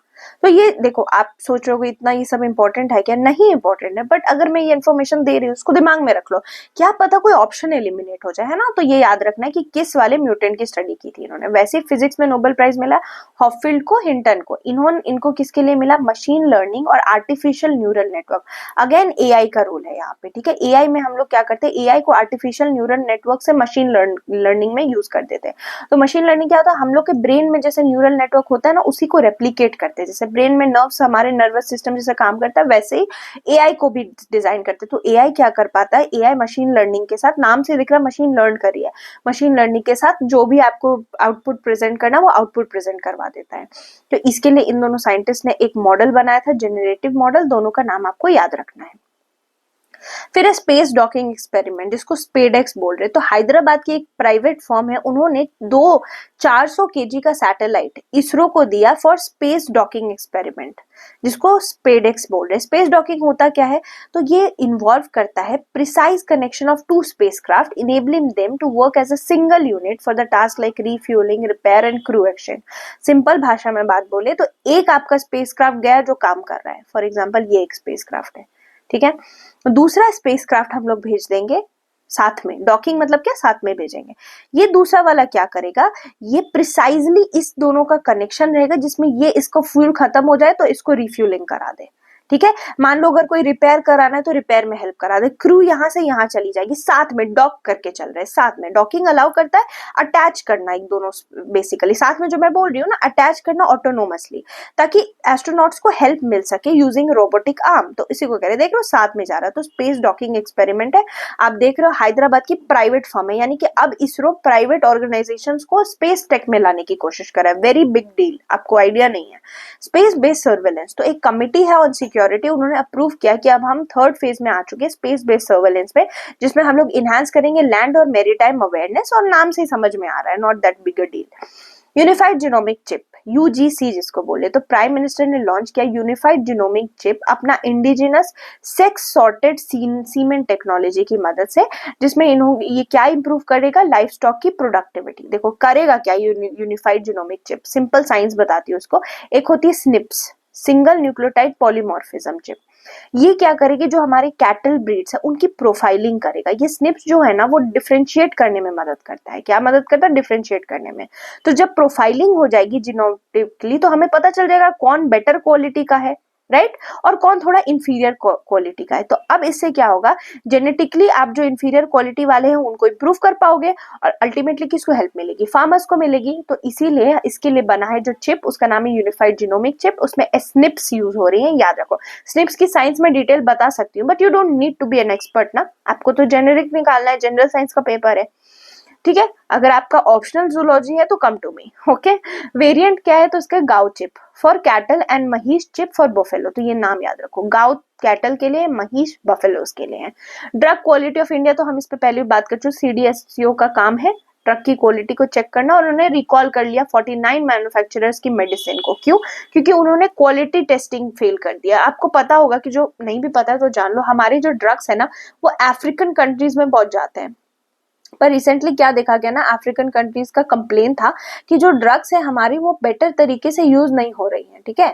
तो ये सीडीएससीओ एक प्राइमरी रेगुलेटरी बॉडी है जो कि सेफ्टी एफिकेसी ड्रग्स की देखती है। इतना हमने देखा, ये सारे एक्ट भी बात कर चुके हैं। एंटी माइक्रोबियल रेजिस्टेंस पे भी हमने अच्छे से बात कर ली है, not no need to go again. Then atoms for food, तो भाभा एटॉमिक रिसर्च सेंटर अपने इंडिया में, उसने पार्टिसिपेट किया international atomic energy atoms for food forum. तो अब समझ में आ गया कि एटम्स फॉर फूड यानी कहीं ना कहीं इंटरनेशनल एटॉमिक एनर्जी का ऑर्गेनाइजेशन का कहीं ना कहीं रोल है। तो ये एफएओ और आईएईए ने मिलकर 2023 में लॉन्च किया था वर्ल्ड फूड फोरम में। ये न्यूक्लियर टेक्निक्स यूज करने की बात करते हैं ताकि एग्रीकल्चर और लाइफ स्टॉक प्रोडक्शन बढ़ा सके। Even if you didn't know क्या ऑब्जेक्टिव है, आप नाम से बता सकते थे, है ना। चलो next we have MACE observatory, ऊपर ही हमने बात की थी। तो इसका फुल फॉर्म है मेजर एटमॉस्फेरिक चेरेनोकोव एक्सपेरिमेंट। ये ऑब्जर्वेटरी अपनी department of atomic science inaugurate कर रही है हानले लद्दाख में। क्यों, ये हम बात कर चुके हैं। ये लार्जेस्ट चेरेनोकोव टेलीस्कोप है एशिया का, और सेकेंड लार्जेस्ट है ग्लोबली। ये लोकेटेड कहाँ पे, तो 4300 मीटर एल्टीट्यूड पे लोकेटेड है। और क्योंकि ये बार्क ने बनाया तो क्या होगा, ऑफ कोर्स इंडिजिनस होगा, ओके तो ये सारी चीजें इंडिजिनसली होगा। एक और चीज आपको बता दी थी, चेरेनकोव टेलीस्कोप का क्या मतलब होता है? ये एक ऐसा टेलीस्कोप होता है जो कि ग्राउंड बेस्ड होता है, ठीक है, ग्राउंड से सब देख रहा होता है, और ये बहुत ही हाई जो रेडिएशंस होती है ना, जैसे कि गामा रे, ओके ऐसे लिखते हैं ना गामा रेस को, तो हाई गामा रेस को भी डिटेक्ट कर सकता है। तो ग्राउंड बेस्ड जो भी होती है उनको चेरेनकोव बोलते हैं। तो ये थोड़ा सा एक आध टर्म भी पता होना चाहिए। Ground based gamma ray instruments are Cherenkov. Then we have Europa Clipper. तो नासा का यूरोपा क्लिपर हमने अभी देख लिया क्या क्या करेगा क्या नहीं करेगा। इसमें एक आध एक्स्ट्रा इन्फॉर्मेशन थी इस वाले में कि ये आइस पेनिट्रेटिंग रडार्स को ये लोग यूज करेंगे, ठीक है, क्योंकि आपको पता वहां पे पानी होने की संभावना है। LUPEX mission national space planner ने क्लियर किया इंडिया का LUPEX mission as the country's 5th lunar mission. Country का अपने इंडिया में 5वां लूनर मिशन है जो जा रहा है। आपको पता है चंद्रयान 1 है, 2 है, 3 है, then we have LUPEX mission, एकदम याद रखो, ठीक है। लूपेक्स मुश्किल है याद रखना। इसमें हमने कोलैबोरेट किया है किसके साथ? तो जापान की जैक्सा के साथ। इस पे भी सवाल बनने के बहुत ज्यादा चांसेस है कि ल्यूपेक्स मिशन में which number of mission it is, it's 5th lunar and we have collaborated with Japan's JAXA and what we are going to do, we are going to investigate the water on the moon and explore the dark side। और कहाँ पे landing होगी? तो moon के south pole में, जो already हम कर चुके हैं, तो इजी होगा अब दोबारा जाना। Then RISE mission, European Space Agency की राइज मिशन जो है वो एम करती है कि हम लोग सर्कुलर स्पेस इकोनॉमी बनाए। जैसे सर्कुलर इकोनॉमी है ना, वैसे ही सर्कुलर स्पेस इकोनॉमी, मतलब हम लोग जो है ज्यादा से ज्यादा रीयूज करें, रिसाइकल करें, राइट, वो सारी चीजें हैं। नेक्स्ट वी हैव, देखो ये रिसाइकल करें, डेब्री रिमूव करें, रिसोर्स यूटिलाइज करें। मूनलाइट प्रोग्राम, तो यूरोपियन स्पेस एजेंसी बहुत काम कर रही है, देख लो, ध्यान हो जाओ, अलर्ट हो जाओ। यूरोपियन स्पेस एजेंसी लॉन्च करती है मूनलाइट लूनर कम्युनिकेशन और नेविगेशन सर्विस प्रोग्राम। किसका है? ईएसए का है। ये 5 जो है वो लूनर सैटेलाइट्स का कॉन्स्टिलेशन भेजेंगे और इनिशियल सर्विस 2028 में और ऑपरेशनल 2030 में होगा। Then we have neutrino fog. LUX ZEPLIN dark matter detector fail हो गया, क्यों? क्योंकि न्यूट्रिनो फॉग आ गया उसके ऊपर। तो आपको याद होगा लक्स जेपलिन के बारे में हमने बात किया था कि न्यूट्रिनो को डिटेक्ट करने के लिए जा रहा है, राइट, बहुत अच्छे से आपको याद होगा। पर न्यूट्रिनो फॉग की वजह से काम ही नहीं कर पाया। न्यूट्रिनो फॉग होता क्या है? तो ये एक बैकग्राउंड की इंटरफेरेंस होती है जो न्यूट्रिनो क्रिएट करता है, जिससे डिफिकल्ट हो जाता है डिस्टिंग्विश करना डार्क मैटर के सिग्नल्स को। आई एम सो सॉरी, मैंने गलत बोल दिया। जो न्यूट्रिनो लक्स जेपलिन थी वो डार्क मैटर डिटेक्टर था, मेरे मुंह से न्यूट्रिनो निकल गया। डार्क मैटर ये डिटेक्टर था, डार्क मैटर को हम लोग चेक करने आ रहे थे, बट न्यूट्रिनो ने उसके ऊपर फॉग कर दिया। जैसे मान के चलो आप कुछ देखने जा रहे हो, आपके ऊपर फॉग बन जाता, आप नहीं देख पाते ना। बस हमेशा हर चीज को सिंप्लीफाई करो तो याद रखना आसान रहेगा। न्यूट्रिनोज निकलती कहाँ से है? तो कॉस्मिक फिनोमेना, सन और सुपरनोवा से, ठीक है। न्यूट्रिनोज बहुत वीकली इंटरेक्ट करती है मैटर के साथ, इस वजह से डिटेक्ट करना बहुत मुश्किल हो जाता है न्यूट्रिनोज। ओके ये सब पता होना चाहिए। उसके अलावा अगर आपको जानना है कि व्हाट आर न्यूट्रिनोज, तो न्यूट्रिनोज आर सब एटॉमिक पार्टिकल। एटॉमिक क्या होता है? जैसे कि अगर किसी एलिमेंट को तोड़ते हो तो एटम्स में तोड़ते हो, ये एटम का भी तोड़ दोगे तो सब एटॉमिक हो जाएगा। तो सब एटॉमिक पार्टिकल है, और इसकी क्या एक कैरेक्टरिस्टिक है? तो ये इलेक्ट्रिकली न्यूट्रल होते हैं, तभी इसका नाम न्यूट्रिनो है। इलेक्ट्रिकली न्यूट्रल होते हैं। और दूसरा चीज क्या है, इनमें कोई मास नहीं होता है, नो मास। ये एकदम बार बार पूछते हैं, आप एग्जाम्स देने जाओगे ना, टेस्ट वगैरह अगर आप मॉक देते हो ना, तो बहुत फेवरेट है इनका न्यूट्रिनो, पता नहीं हर बार ही पूछेंगे। और क्या पूछ देंगे स्टेटमेंट में मॉक्स में, आई don't know about UPSC, but या अगर इनको मन करेगा ना तो ऐसे पूछ देंगे, they are electrically neutral with having low mass. अरे भाई लो मास नहीं, नो मास है, नो मास, मास ही नहीं है। देन चैरोन, तो नासा की जेम्स वेब स्पेस टेलीस्कोप की हमने बात की थी जो बहुत बड़ा है, उसने डिटेक्ट किया कार्बन डाइऑक्साइड और हाइड्रोजन पेरोक्साइड। कहाँ पे? तो चैरोन में। चैरोन है क्या? प्लूटो का moon. Very important, star mark कर लो। चैरोन प्लूटो का मून है, ये लार्जेस्ट मून है प्लूटो का, और ये प्लूटो के ऑर्बिट करता है एज अ डबल प्लैनेट। ऐसा लगेगा आपको दोनों प्लैनेट ही हैं। और अगर हम इसको स्टडी करेंगे तो क्या फायदा होगा? ओरिजिन और इवोल्यूशन पता चलेगी आइसी बॉडीज की। स्काई शील्ड, तो स्विट्जरलैंड ने European sky shield initiative join कर लिया, जो कि एयर डिफेंस को बूस्ट करेगा, ठीक है। एयर डिफेंस, अपने आप को लोग डिफेंड करते हैं ना, वैसा। WHO ने लॉन्च किया SPRP। SPRP का क्या मतलब है? That is strategic preparedness readiness and response plan. ये अगर आप मेंस में कोट करोगे तो बहुत काम आएगा। किस चीज के लिए? तो डेंगू और जो भी एडिस एयरबॉर्न डिजीजेस है। एडिस क्या है? It's a mosquito. जो भी एडिस कराता, अभी तक पीछे हमने क्या देखा, चिकनगुनिया, डेंगू, ये सब जो है वो एडिस करवाता है, तो उसको कॉम्बैट करने के लिए WHO ने लॉन्च किया है। ओके, और of course dengue, Zika, chikungunya जैसे डिजीजेस को कंट्रोल करेगा। इतना इनफ है आपके लिए। देन अनुसंधान नेशनल रिसर्च फाउंडेशन, इन्होंने 2 इनिशिएटिव लॉन्च किया। एक है PMECRG एंड महाईवी। अब है क्या? PMECRG is early career research grant. तो इसको मुझे नहीं लगता समझाने की जरूरत है। रिसर्च ग्रांट क्या है? कुछ फंडिंग दी जाएगी साइंटिस्ट और रिसर्चर्स को, ताकि वो इंडिया में एज अ लीडर की तरह काम कर सके अपने अर्ली करियर में। तभी नाम है early career research grant. If you know the full form, I don't even think I need to explain the objectives, right? Then we have mission for advancement in high impact areas electric vehicle, जिसको MAHA EV कह रहे हैं। इसमें भी if you know the full form, it's easy for you. Advancement in high impact areas, तो यहाँ पे high impact area कौन सा है? जैसे कि इलेक्ट्रिक व्हीकल एक हाई इम्पैक्ट एरिया है, उसकी डेवलपमेंट करेंगे, डोमेस्टिक इनोवेशन बढ़ाएंगे। नेक्स्ट वी हैव DRDO के डीप टेक एफर्ट्स। ये भी आप पढ़ सकते हो कि DRDO ने जो है वो लॉन्च किया एक नया इनिशिएटिव, जिसमें मिलिट्री टेक्नोलॉजीज को एडवांस करेंगे। अब ऑफ कोर्स हमें एडवांसमेंट करने की जरूरत है। कोलेरा के बारे में भी हम बहुत बार पीछे बात कर चुके हैं, किससे होता है, क्या होता है। इसके फिर से ना आउटब्रेक हो गया 2023 में, बहुत लोग मरे हैं।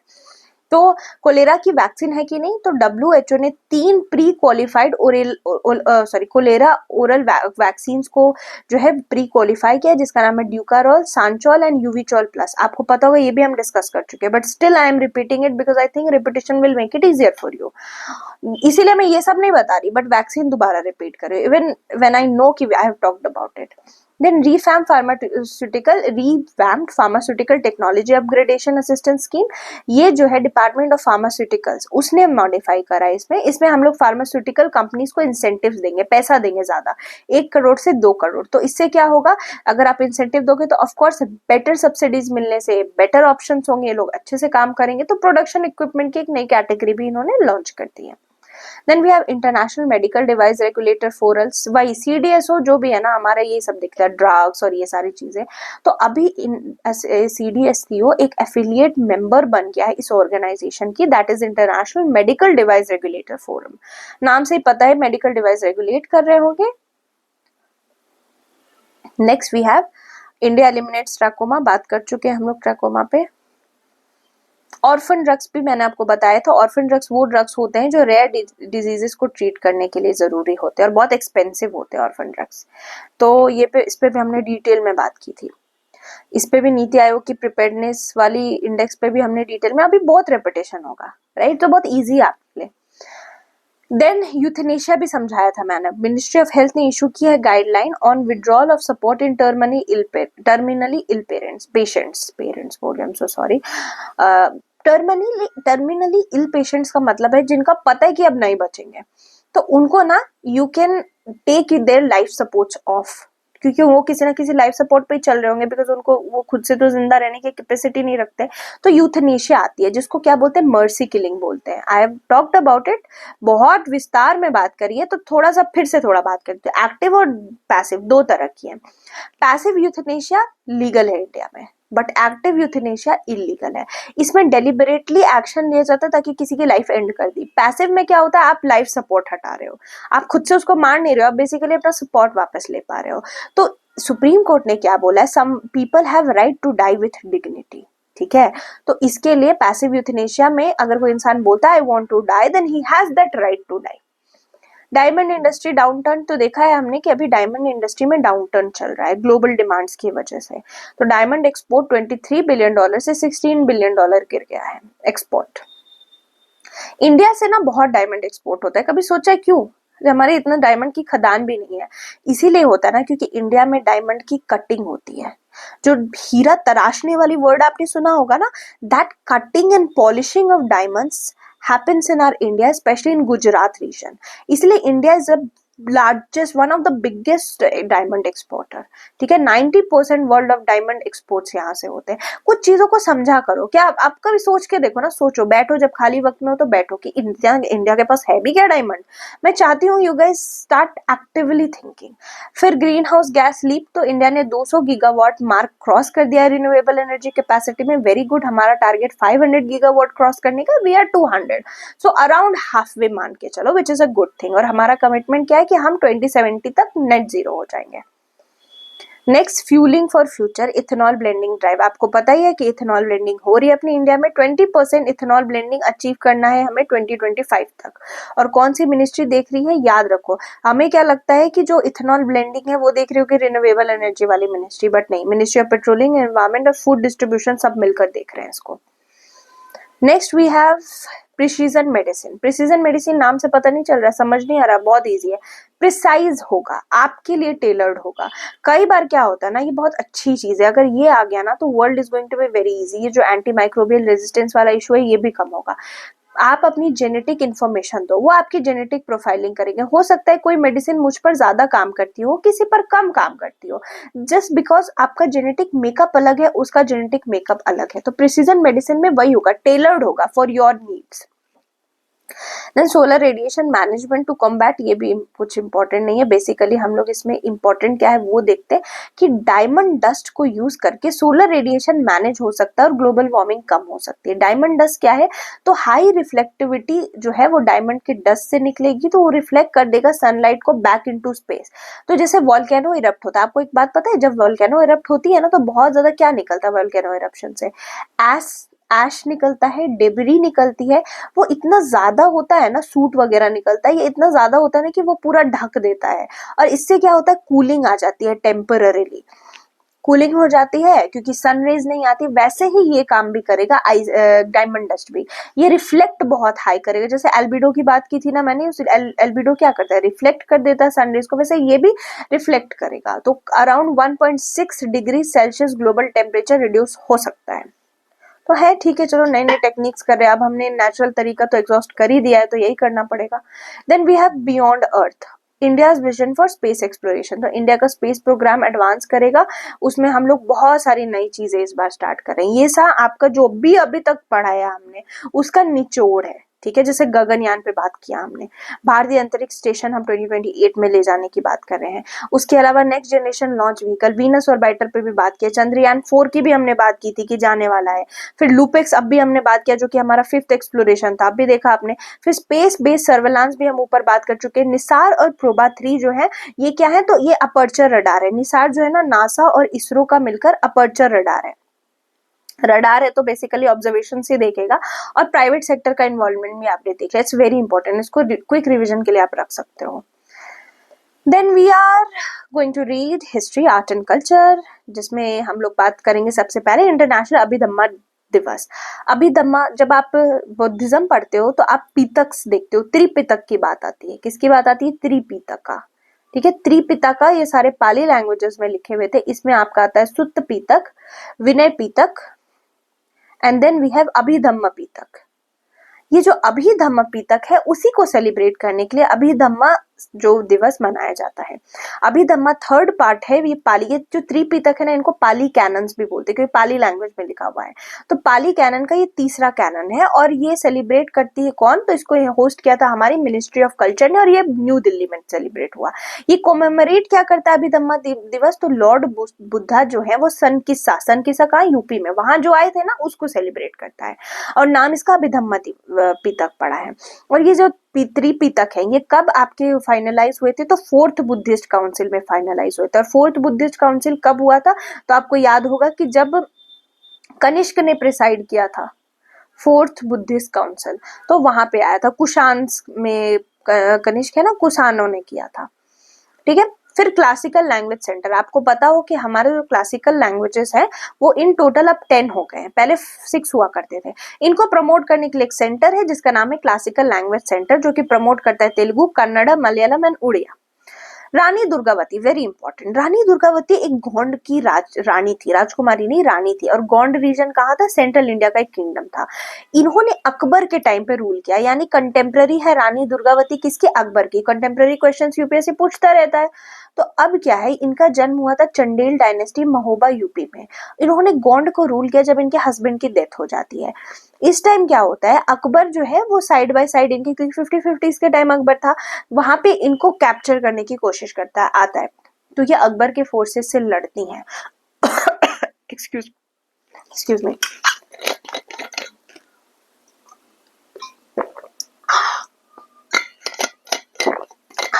सॉरी।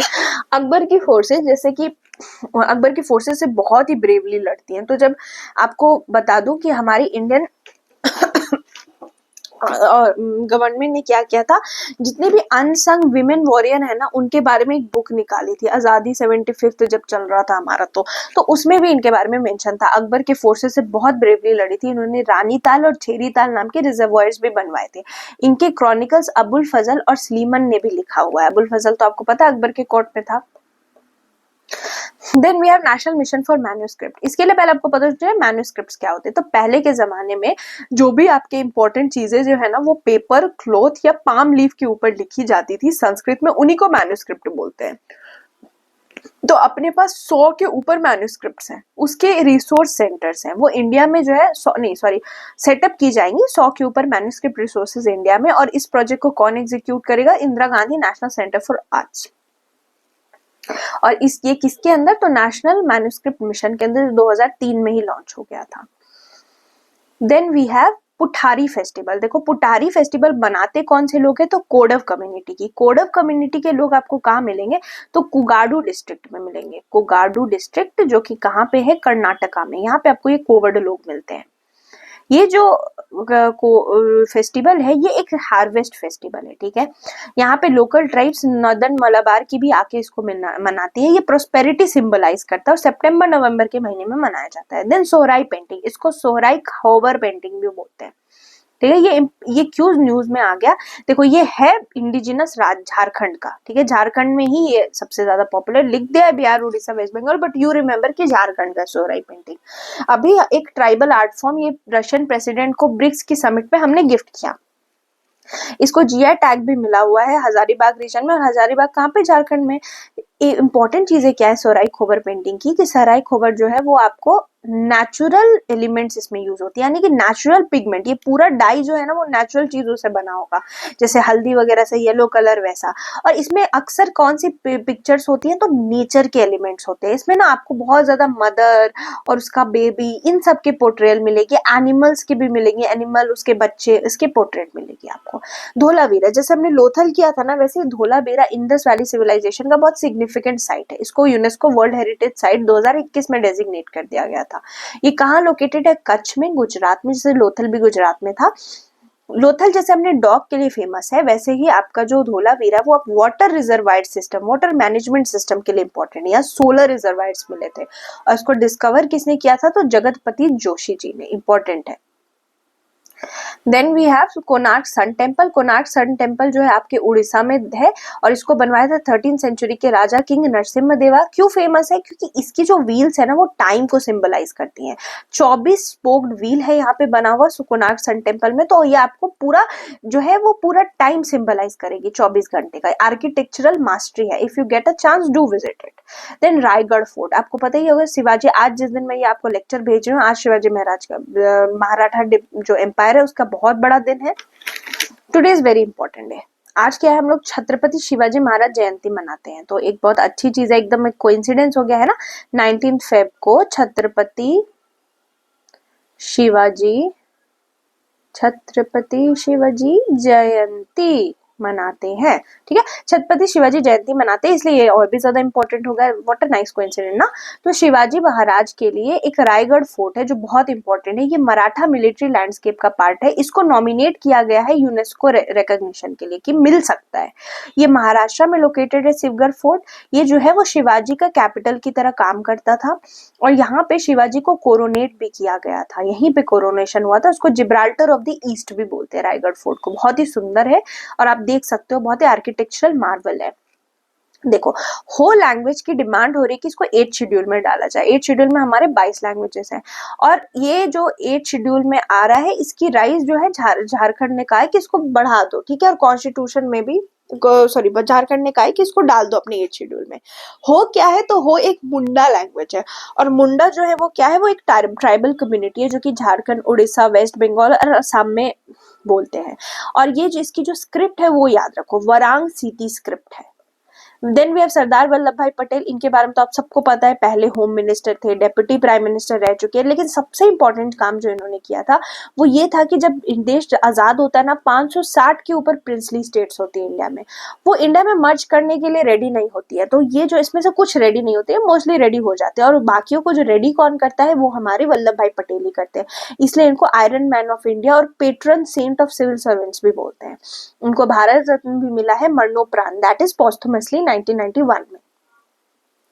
और आपको पता है नेशनल यूनिटी डे इनके ही ऊपर मनाया जाता है 31 अक्टूबर को, और स्टैचू ऑफ यूनिटी भी बनवाया गया जो कि वर्ल्ड का टॉलेस्ट स्टैचू है, ठीक है, ये आपका इसी के ऊपर बनाया गया है। और दूसरी चीज आपको बता दे, देखो कभी भी कोई ऐसी स्टैचू होती है ना तो यूपीएससी का बहुत फेवरेट काम है ये पूछना कि ये जो स्टैचू है इसके आसपास कौन सी नदी बह रही है, क्या हो रहा है। तो देखो बेट आइलैंड पे है ये Statue of Unity, Sadhu Bet island, जो कि किस नदी के ऊपर है, तो नर्मदा नदी। ओके, अभी लग रहा होगा अरे यार नर्मदा ही तो होगी, गुजरात में बहती कौन है, पर अगर 4-5 गुजरात की रिवर्स का नाम दे देंगे ना फिर वाट लग जाएगी। देन वी हैव किट्टूर रानी चिन्नम्मा। किट्टूर की एक रानी है जिनका नाम चिन्नम्मा है। इनका जन्म कर्नाटका के बेलगावी में हुआ था। इनका भी 200 जो एनिवर्सरी हुई है अभी रिसेंटली किट्टूर की, वहां पे इनके ऊपर स्टैंप रिलीज किया गया। ये जो है क्यों फेमस है, ये ब्रिटिशर्स के अगेंस्ट बहुत ही फियर्सफुली लड़ी थी। क्या हुआ था कि आपको पता है डॉक्ट्रिन ऑफ लैब जो है डलहौजी लेकर के आ गए थे। डॉक्ट्रिन ऑफ लैब्स में क्या कहा गया था कि अगर आपका खुद का एयर है तभी आपको मिलेगी आपकी जो भी आपका क्या बोलते हैं उसको, नाम ही भूल गई मैं, जो भी आपका साम्राज्य है, okay let's use the Hindi word. तो डॉक्ट्रिन ऑफ लैब्स के अंदर था कि अगर आपका कोई बायोलॉजिकल बच्चा है, बायोलॉजिकल एयर है, तभी आपको मिलेगा, अगर आपका कोई बायोलॉजिकल एयर नहीं है तो वो हम ले लेंगे, ऐसा डॉक्ट्रिन ऑफ लैब्स में कहा गया था। तो उन्होंने वो अपना अडॉप्टेड सन शिवालिंगा पा को बिठाना चाहती थी, पर शिवालिंगा पा को वो लोग रेडी नहीं थे, तो उन्होंने फाइट किया था ब्रिटिशर्स के अगेंस्ट। तो इसलिए उनको बहुत ज्यादा इज्जत दी जाती है। हम लोगों को रानी लक्ष्मीबाई के बारे में पता है, तो let's remember Kittu Chinnamma also, क्यों, है ना, सबको याद रखते हैं ना। फिर मैंने जैसे बताया क्लासिकल लैंग्वेजेस अभी 11 हो गई हैं, 10 नहीं 11 हो गई क्लासिकल लैंग्वेजेस। 5 और नहीं ऐड हुई हैं, कौन सी, तो मराठी, पाली, प्राकृत, असमीज एंड बंगाली। एकदम इंपॉर्टेंट न्यूज है ये। क्या फायदा है अगर कोई क्लासिकल लैंग्वेज में ऐड हो जाए तो उसको हम लोग प्रिजर्व करते हैं, स्पेशल एम्फेसिस करती है गवर्नमेंट, ओके। और मिनिस्ट्री ऑफ कल्चर के अंदर ये कैटेगरीज क्रिएट हुई थी। क्राइटेरिया क्या है कि अगर कोई क्लासिकल लैंग्वेज में घुसे तो क्राइटेरिया है कि एक तो इसके टेक्स्ट जो है वो 1500 से 2000 साल पुराने होने चाहिए, एंशिएंट लिटरेचर वाले इसको वैल्यू करें, डिस्टिंक्ट ट्रेडिशन हो उसका लिटरेरी, और इसकी डिसकंटिन्यूटी हो गई हो मॉडर्न फॉर्म में, मतलब मॉडर्न फॉर्म में इसका डिसकंटिन्यूटी देखा गया हो क्लासिकल और मॉडर्न के बीच में। तो पहले कौन कौन सी थी, तमिल थी, संस्कृत थी, तेलुगु, कन्नड़, मलयालम, उड़िया, और अभी हमने 5 और ऐड कर दिया, तो टोटल 11 हो गए। करतारपुर साहिब कॉरिडोर पे डिटेल पे हम बात कर चुके हैं। हमने हरिकेन पे भी अच्छे से डिटेल में बात किया है। यहाँ से आप लोगों को बस याद रखना है हरिकेन हेलिना कहाँ आया, यूएसए में। ये क्या था, तो ये पोस्ट ट्रॉपिकल साइक्लोन था हरिकेन हेलिना। यहाँ पे अब आपको क्या जानना है, पोस्ट ट्रॉपिकल का मतलब पता है क्या होता है, जब कोई हरिकेन ट्रॉपिकल कैरेक्टरिस्टिक को लूज कर दे और अब वो इसके पास इतने क्राइटेरिया ही नहीं है कि आप उसको ट्रॉपिकल हरिकेन बोलो, तो उसको पोस्ट ट्रॉपिकल कहते हैं। लेकिन अभी भी इनके अंदर हैवी रेन और हाई विंड्स होती हैं, बट जस्ट दैट कि अब ट्रॉपिकल नहीं रही। फिर हरिकेन मिल्टन है, ये कहाँ पे आया, तो गल्फ ऑफ मेक्सिको में आया। ये एक डिस्ट्रक्टिव साइक्लोन था जो कि अटलांटिक ओशन में आया था, क्योंकि मेक्सिको अटलांटिक ओशन के पास ही है। ये साफियर सिम्पटन हरिकेन विल्डस्केन पे हम पहले ही बात कर चुके हैं। देन मेडिकेन्स, देखो मेडिकेन्स क्या होती है ना, एक्स्ट्रा ट्रॉपिकल हरिकेन होती हैं जो कि मेडिटेरेनियन सी में आती हैं, इसीलिए इनका नाम क्या है, मेडिकेन है। मेडिकेन के बारे में कुछ इंपॉर्टेंट चीज बता दूं, मेडिकेन के बारे में, एक्स्ट्रा ट्रॉपिकल साइक्लोन के बारे में बता दूं, तो इनको मिड लैटिट्यूड साइक्लोन भी बोलते हैं, क्योंकि मिड लैटिट्यूड पे आता है। आप देखो ना मेडिटेरेनियन सी है कहाँ, मिड लैटिट्यूड पे ही है, या फिर इसको कई बार बैरोक्लिनिक भी कहते हैं। क्या बोलते हैं, बैरोक्लिनिक स्टॉर्म्स भी बोलते हैं। अब ये क्या होती है, लो प्रेशर वाली सिस्टम होती है, क्योंकि हरिकेन है तो लो प्रेशर तो होगा ही, पर इसमें कोल्ड फ्रंट भी एसोसिएटेड होता है, वार्म फ्रंट भी एसोसिएटेड होता है, और इसके अलावा इसमें आपको ऑक्लूडेड फ्रंट भी दिखेंगे। तीन तरह के फ्रंट बनते हैं ना, तीनों के तीनों आपको यहाँ पे दिखेंगे, ऑक्लूडेड फ्रंट भी दिखेंगे। जबकि ट्रॉपिकल साइक्लोन में क्या होता है, कोई टेम्परेचर का इस तरह का वेरिएशन नहीं आता, पर यहाँ पे है, कोल्ड भी है, वार्म भी है और ऑक्लूडेड भी है, तो ये चीज आपको ध्यान में रखनी है। एक्स्ट्रा ट्रॉपिकल हरिकेन जो है वो कोल्ड वाटर में होते हैं, यूजुअली हरिकेन्स और साइक्लोन किसमें, तो वार्म वाटर में, पर ये वाले कोल्ड वाटर में होते हैं। फ्लड ब्लड लेकर आ जाएंगे क्योंकि खतरनाक तो है ही है।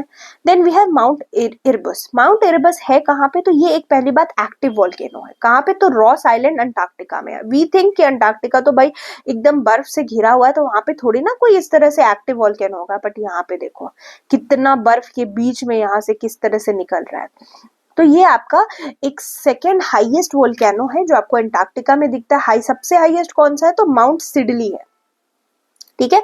तो ये चीज आपको पता होनी चाहिए। ये क्या है, तो इसका एक इरप्शन जो है वो स्ट्रोम्बोलियन है। स्ट्रोम्बोलियन का मतलब होता है जो मॉडरेट एक्सप्लोजन्स होते हैं, बहुत ज्यादा सीवियर नहीं है तो बहुत नॉर्मल भी नहीं है। मॉडरेट एक्सप्लोजन्स को हम लोग स्ट्रोम्बोलियन एक्सप्लोजन्स बोलते हैं। इसका नाम स्ट्रोम्बोलियन इसलिए पड़ा था क्योंकि ये एक इटालियन वोल्केनो स्ट्रोम्बोली के ऊपर इसका नाम है, आफ्टर इटालियन वोल्केनो स्ट्रोम्बोली, उसी से मिलता जुलता था तो इसका नाम स्ट्रोम्बोली रख दिया गया। इस फेनोमेना का ही नाम स्ट्रोम्बोलियन इरप्शंस रख दिया गया। इसके अलावा यहाँ पे माइक्रो क्रिस्टल ऑफ गोल्ड भी निकलते हैं इस इरप्शन से। मुझे लगता है लोग पीछे पड़ जाते होंगे इसको लेने के लिए, बट वही अलाउड नहीं है। Antarctica is a very Antarctic treaty भी साइन की गई है, वहां पे फालतू में नहीं जा सकता कोई भी।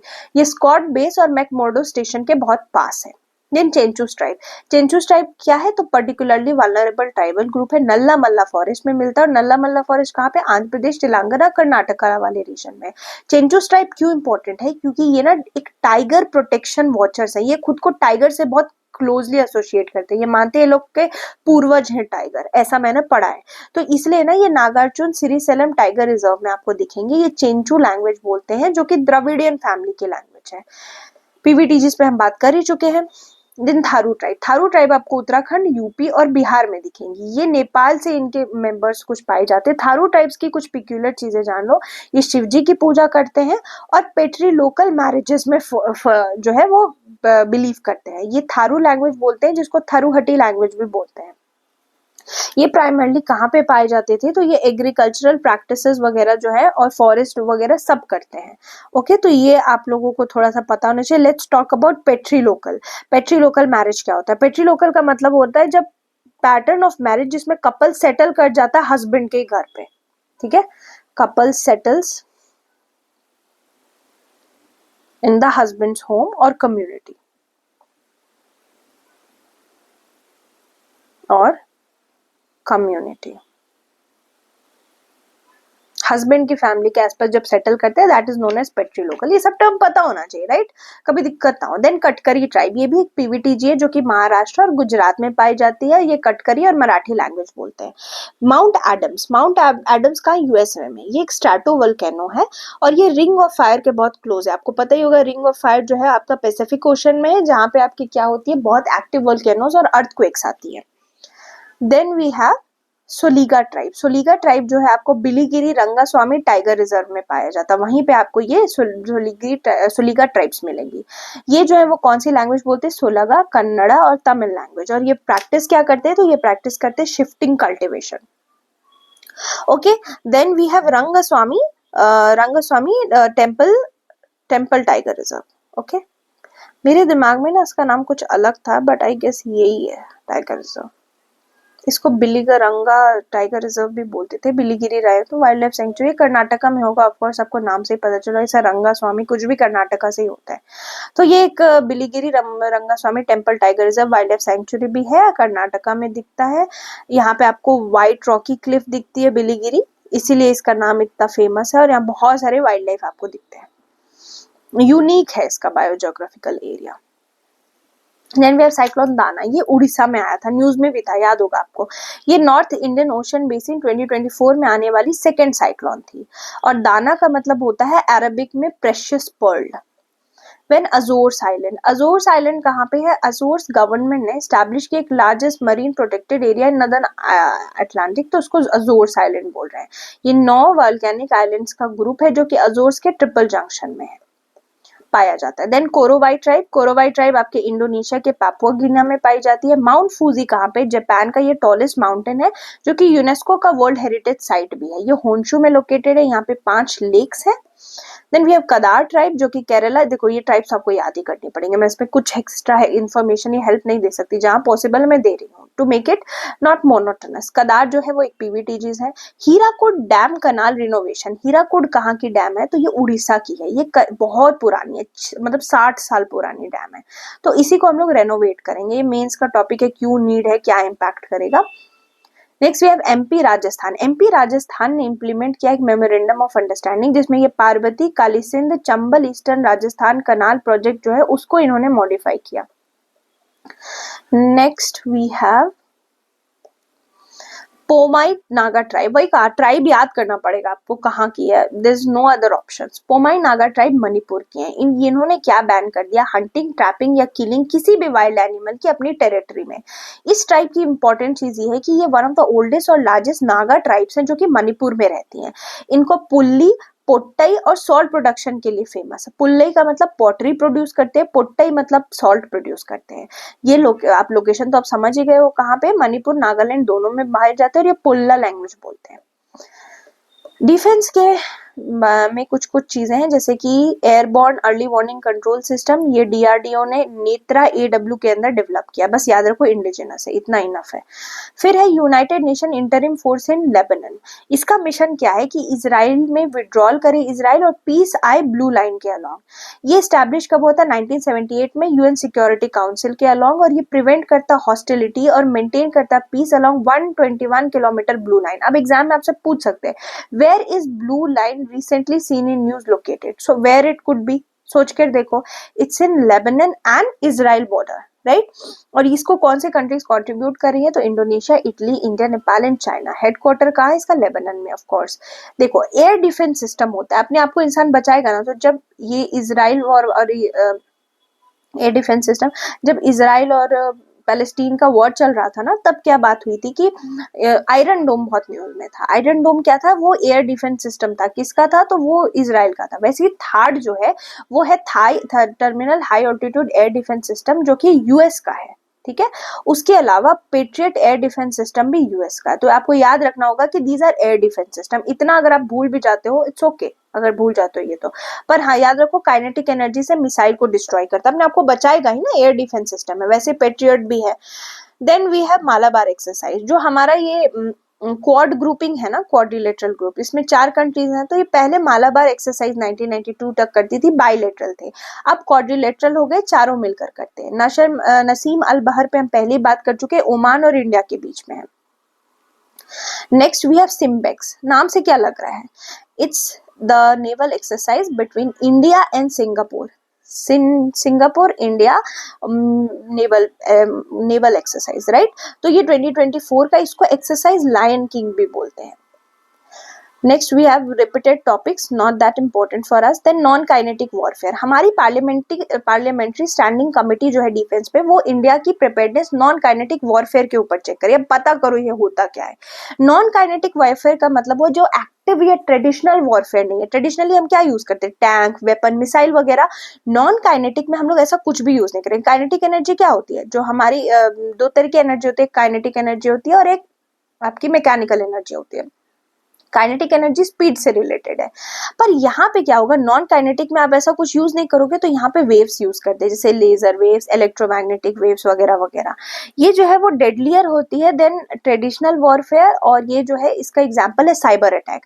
साइबर अटैक भी आप मान सकते हो नॉन काइनेटिक, जैसे पावर ग्रिड पे, हॉस्पिटल्स पे जो अटैक करते हैं। इसके अलावा ये जो इलेक्ट्रोमैग्नेटिक वेव्स यूज करते हैं, तो हम भी अब नॉन काइनेटिक वॉरफेयर के लिए रेडी रहेंगे, प्रिपेयर करेंगे खुद को। फिर है 31 MQ-9B ड्रोन्स, याद रखो ये इंडिया और यूएस के बीच में साइन हुआ है। इंडिया यूएस जो है ये ड्रोन्स हमें देगा। आपसे एग्जाम में डायरेक्टली पूछा जा सकता है कि this drones are from which country, are going to be supplied from which country. तो एक तो यूएस है, इसके 2 वेरिएंट, एक स्काई गार्जियन, एक Sea Guardian. Sky Guardian, Sea Guardian तो मुझे नहीं लगता है, self explicit. Then we have Abhed. Abhed क्या है? तो advance ballistics for high energy defeat. ये डीआरडीओ और आईआईटी दिल्ली ने बनाया। What is it? It is a lightweight bulletproof jacket. तो एग्जाम में पूछ सकते हैं what is Abhed, recently seen in news. It's a lightweight bulletproof jacket, और दे can ask you what is the composition of this Abhed jacket. It's made up of boron, carbide, ceramics and polymers, ठीक है, और ये high strain rate है इसमें। Then आकाश तीर system, ये जो है वो एक एयर डिफेंस सिस्टम है इंडियन आर्मी की। अपने भी बहुत सारी एयर डिफेंस है, उनके पास थार्ड है तो हमारे पास नहीं होगा क्या? Then we have dragon drone. Dragon drone जो है वो रशिया यूक्रेन वॉर में बहुत यूज हुआ। ये थर्माइट रिलीज करता है। ड्रैगन ड्रोन बहुत खतरनाक है। अगर ये ड्रोन किसी पे गिर गया तो उसको सीवियर बर्न और डैमेज कर सकता है। सबसे खतरनाक चीज क्या है? ये सेल्फ सस्टेनिंग रिएक्शन है। मतलब अगर आप इसको बुझाने की कोशिश करोगे ना तो ये बुझेगा नहीं, एक के बाद ये रिएक्ट करता ही रहेगा, इसलिए बहुत खतरनाक है dragon drone. Then we have Hellfire mission. Hellfire mission जो है वो इंडिया ने साइन की एक डील, मिशन नहीं मिसाइल, हेलफायर मिसाइल जो है हम लोग लेंगे, और ये जो है वो AGM-114 हेलफायर मिसाइल जो है उसकी air to ground missile capability है, राइट। तो ये थोड़ा हमें पता होना चाहिए, कहाँ की है? अमेरिका की है। उसके अलावा कौन से एक्सरसाइजेस न्यूज में थे, हमने इस सब पे बात की है। जैसे देख रहे हो नसीम अलबहर बार बार आ रहा, अब तो याद होना चाहिए कि ओमान का है। Then we have Naxalism. अब हम लोग क्या करें ना, नक्सलिज्म को खत्म करने की कोशिश करें, तो एंटी नक्सल ऑपरेशंस बस्तर में हुए जिसमें 28 इंसर्जेंट्स को मार दिया गया।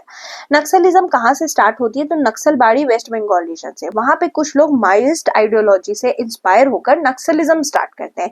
ये बिलीव करते हैं कि जब भी कोई सुनेगा ना तो वो बैरल ऑफ गन से ही सुनेगा हमारी बात, ठीक है। तो इनका यही मानना था कि जो बैरल ऑफ गन है वही हमें जस्टिस दे सकती है, गोली से ही, वायलेंस से बहुत ज्यादा प्रभावित हैं these people who follow Naxalism. ये मोस्टली वो रीजन्स में होते हैं जो ट्राइबल रीजन होता है। इनको लगता है कि government is not listening enough, so what they want the government to go out and they want to rule them by themselves. यही इनका वो होता है, एम होता है। एक नई चीज बड़ी न्यूज में चलती है, डिजिटल अरेस्ट। आपने सुना भी होगा, Ankush Bahuguna is a famous, no no, Ankush Bahuguna की तो थोड़ी दूसरी सी शायद, मोस्ट प्रॉब्ली। देखो अंकुश बहुगुणा या बहुत सारे ऐसे इन्फ्लुएंसर्स हैं, यहाँ पे भी आप देख लो, एक बिजनेसमैन था, एक इंदौर साइंटिस्ट था। इनको एक नई चीज स्टार्ट कर दी उन्होंने, डिजिटल अरेस्ट। इसमें कोई आपको कॉल करेगा स्कैमर, वो बोलेगा मैं डीएसपी हूँ, मैं आईएएस हूँ, मैं आईपीएस हूँ, मैं जज हूँ, और वो आपको बोलेंगे आपके बारे में ऐसे ऐसे केस रजिस्टर हुई है, you need to give money और you need to give this narcotics test, और इससे इन लोग से इतना इतना पैसा, 7 करोड़ 71 लाख रुपीज दे दिया। तो जो हमारी मिनिस्ट्री है उन्होंने बोला इस तरह का कोई डिजिटल अरेस्ट एग्जिस्ट ही नहीं करता, अगर आपको अरेस्ट करेंगे तो पुलिस आएगी, तो इसलिए साइबर क्राइम है। Okay, next we have mental health among adolescents. आपको पता है WHO और यूनिसेफ ने एक रिपोर्ट निकाली थी, जिसमें हमने पहले भी बात की थी। WHO डिफाइन भी करता है what is mental health. Child marriage के बारे में सुप्रीम कोर्ट ने कहा है कि child marriage needs to be prohibited. तो ये डेटा सब बहुत अच्छे से आप यूज कर सकते हो अपने मेंस के आंसर में। NCRB national crime record bureau जो है डेटा निकालता है चाइल्ड मैरिज पे कि कितना हुआ नहीं हुआ। ये डेटा कोट किया ना आपका answer, oh my god, best हो जाएगा। Then global hunger index. Global hunger index 2024 release हुई है, और अभी भी हंगर बहुत हाई है 42 कंट्रीज में, ठीक है। हमने क्या करना है, हमें जीरो हंगर करना है अकॉर्डिंग टू हमारा जो SDG गोल है, बट वही है कि हम उसको 2030 तक कैसे अटेन करेंगे, ये इंडेक्स ने बोला इट्स अनअटेनेबल, नहीं हो सकता। Then national health account estimate, नाम से क्या पता चल रहा, अकाउंट यानी कि ये आपकी फाइनेंशियल फ्लोज बताती है इंडियन हेल्थ सिस्टम में, कितना पैसा लगना चाहिए, कितना पैसा नहीं लगना चाहिए। वैसे ही वी हैव UN विमेन, उन्होंने रिलीज किया है world survey on roll of women and development. E migrate portal पे हम पहले ही बात कर चुके हैं, डिटेल में समझाया था मैंने आपको। Then we have PM Yashasvi, important. PM Yashasvi का फुल फॉर्म है young achiever scholarship award scheme for vibrant India. यानी वैसे स्टूडेंट जो डिसएडवांटेज कम्युनिटी से आते हैं उनको क्वालिटी एजुकेशन देने के लिए स्कॉलरशिप दी जाएगी। इसमें सोशली और इकोनॉमिकली डिसएडवांटेज स्टूडेंट्स को चूज किया जाएगा, और ये एक अम्ब्रेला स्कीम है, मतलब इसके अंदर और भी स्कीम्स होंगी, जैसे doctor Ambedkar post matric scholarship और other backward classes and denotified tribe scheme. ठीक है। And then we have National Commission of Indian System of Medicine, ये जो है वो स्टैब्लिश हुआ था 2020 में। ये अपना इंडियन सिस्टम ऑफ मेडिसिन को रेगुलेट करता है। इंडियन सिस्टम क्या हुआ, बेसिकली जो हम आयुष कहते हैं, आयुर्वेदा, यूनानी, सिद्धा एंड सोआ रिगपा। सोआ रिगपा याद रखना, it's related to our Indian medicine system. और कौन सी मिनिस्ट्री करेगी, of course ministry of AYUSH ही इसको ऑपरेट करेगी। कॉमनवेल्थ गेम को लेके एक अपडेट है, अब इसमें सिर्फ 10 गेम्स होंगे। कॉमनवेल्थ हर 4 साल पे आता है, आपको पता ही होगा। पहली बार ये कनाडा में होता है 1930 में। ये 10 स्पोर्ट्स ही अगर फीचर करेगा, तो कुछ स्पोर्ट्स हटाए होंगे ना इन्होंने। 2010 में दिल्ली ने भी इसको होस्ट किया था। देखो, badminton, cricket, hockey, squash, table tennis, wrestling जैसी चीजें जिसमें इंडिया एक्चुअली बहुत अच्छा था, उसी को एक्सक्लूड कर दिया इन्होंने। So it is going to be a very big tragedy for us, क्योंकि हमने बहुत अच्छा परफॉर्म किया हुआ। एक बार हमने 61 में से 30 मेडल्स 2022 में जीते हुए हैं। अब आपने इतने बड़े बड़े स्पोर्ट्स जिसमें हम एक्चुअली थे वही हटा दिया है। So it's kind of unfair for our community, but वही है, हर कमिटी का अपना रूल और रेगुलेशन होता है। So with this we are done with October current affairs. I am giving you 1 day to practice the current affair MCQs, keep practicing. और अब ऐसे ही बहुत जल्दी चीजें हो जाएंगी। अगर स्टार्टिंग में मैं कहूंगी सितंबर तक आपने अच्छे से लेक्चर्स कर लिए ना, तो अब आपको बड़े फास्ट फॉरवर्ड मैनर में इजीली 1x 2x पे देख के भी काम चल जाएगा। बहुत जल्दी हम इसको फिनिश कर लेंगे। स्ट्रेस मत लेना कि भाई अभी फरवरी हो गया, कब कंप्लीट होगा, बहुत जल्दी कंप्लीट होगा। 1.5 ईयर के करंट अफेयर्स हम आपको कराएंगे। And this is more than enough, बहुत ज्यादा इन्फॉर्मेशन है, ठीक है। और ये जो जितना ज्यादा इन्फॉर्मेशन है वो बेटर है, रादर देन एक इन्फॉर्मेशन बहुत ज्यादा पढ़ो, क्योंकि हमें पीएचडी करनी नहीं है। यूपीएससी कहीं से भी पूछ सकता है। और वही है कि आपके सोर्सेज आप देखोगे ना, एक सोर्स कभी इनफ नहीं होता, इसलिए हमने बहुत सोर्स एक ही जगह ले आए हैं हम, ताकि आपके लिए ईजी हो। बस रिवाइज करते रहो, हम पे ट्रस्ट करो, खुद पे ट्रस्ट करो। And all the best for your exams. चलो, I will meet you in the next session.